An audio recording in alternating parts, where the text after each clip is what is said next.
to our Governor Yvonne R. Cagas, to our Vice Governor Marchan Douglas Ford Cagas, Medical Mission Team, good to see you again, new faces and old faces, led by Dr. Elpidio Monarca, akong friend. O sa talang mga na-address sa Vivo Plaza, Ma'am Roxanne, o sa talang mga team sa Medical Mission, mayong buntag. Dili lang ako tason kay daghan man kayong pang mga maabot na mga bisita sa akong mga silingan sa Liling.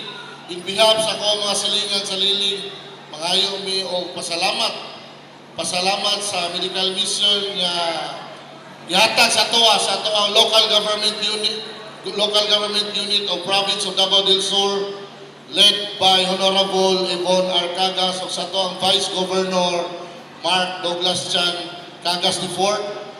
O sa talang mga silingan ako diri, daghang kayong salamat, Gob o Vice Gob, sa inyong gihatag sa itong mga board members, gihatag ninyo ang Medical Mission sa Tagalilig, labi na yun sa among pagselebrar sa amuang 37th araw ng Lilig.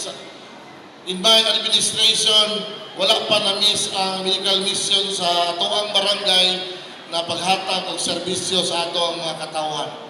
So, usbon ako, in behalf of the people of Lilig, daghang kaayong salamat o dalipay mi sa inyong team Medical Mission pagbisita sa mga barangay. Daghang salamat o maayong buntag kanatong tanan. Okay, so kami na mga kakauhan.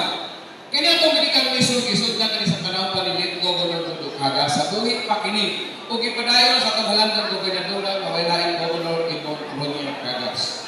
Ang galing sa panahon sa itong medical sa 232 barangay ginahatag kini while nagakandak ng medical para sa tao, sa bata ug uban pa na gusto makapangayong tambal ni Kuya po na ito atong ang provincial veterinary. Ato pagpagat ng provincial veterinary aron sa paghatag ng libre nga serbisyo po sa mga hayop sa inyong panimalay. Doon kay deworming, anti-bacteria,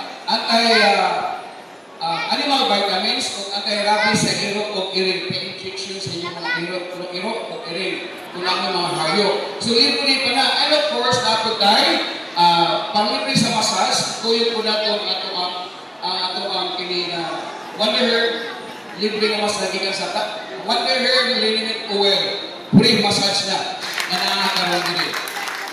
Apan dili kay kana lang. Bago ni abot, doon na tayo libre nga extreme laboratory kung naitaas, bumubog ba yung sugar at laboratory. O katong mga gibati sa mga kawabaihan sa atong mga matris o ibang panakot ng doktor para sa atong COVID-19. So kailangan Medical Mission all in one. Nanuman, tungkol sa kalayo, kawaton may pamasahe layo ang hospital, mahal ang bayad sa mga private hospital. Nakakakaroon rin ni Kuya sa chance sa ninyo nagapadayon ang atong Medical Mission. Although, sa kadagdagan ng mga issue na madungog ninyo o makita sa Facebook o uban pa, na diin ginadakot o ginapira ang atong Vice Governor, ginadakot ang atong Gobernadora. Apan wala may nag-focus na ang atong mga programa sa IEL plus iShare plus program, kaya ang giuna sa atong Gobernadora, kunin sa itong mga kagawan o kapitan. Ang mga panginahanglan sa katawan, sama ninyo, sama ng Medical Mission, na ma-check up ng libre, kaysa ato pang maglayo. Okay? So, mauna ato atimanon, ayaw ng mga chismis na mga issue sa atimanon, kaya gisugtan ni Governor Dr. Cagas, ang iya ang legasya, prinsipyo para sa katawan. Sabtan ba? Adoon na po ng eleksyon sa barangay. Muna yung resort in the Vice Go, ipabalo sa katawan. Ipabalo sa katawan na padayon yapon ang atong Medical Mission. Kung isa man, mabuhay na barangay, kung isa man may piling ng opisyalis, na kagustuhan ko na sa kung kagustuhan sa katawan. Okay? Ayaw ko ang mga issue. Kung tagaan mo kwartat dawata, pero ayaw ibutan sa kasikaso na hindi makadawat sa katawan, dito ka.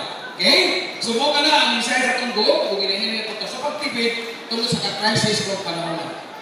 So pinagi sa itong programa sa itong probinsya, kani itong medical para ganin ninyo. Laro ba?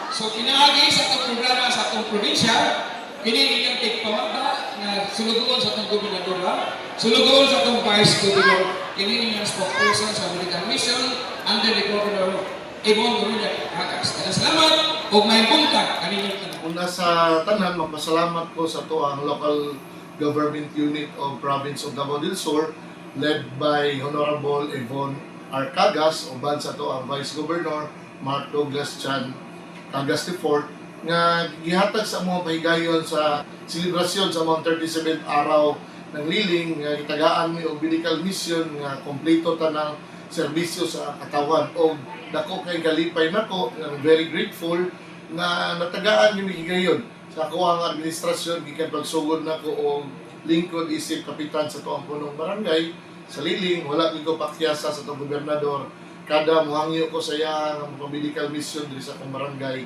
matagaan jud ko prioridad og higayon. O kana siya gitan-aw na ko na utang kamubuton sa mga katawan sa tuang province of Davao del Sur na serbisyo.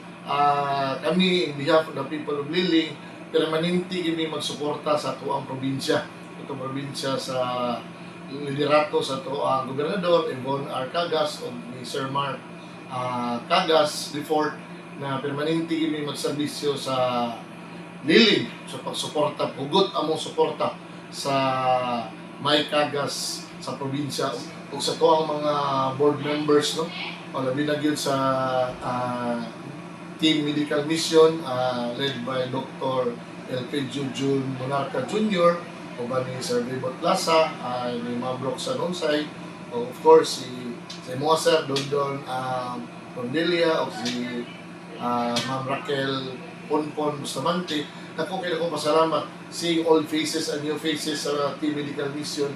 Ako kayo akong pasalamat nga matagamtaman sa kong masilingan nga daghan kayong luoy nga kinahanglan og ani nga programa o kami sa Liling kada araw na mo in my administration na suporta permanente ang probinsya sa barangay local government unit of Liling. So ako po dako kayo ako ang suporta o hugot akong suporta sa May Cagas kang Ma'am Yvonne o kang Sir Mark May Cagas sa probinsya sa Davao del Sur.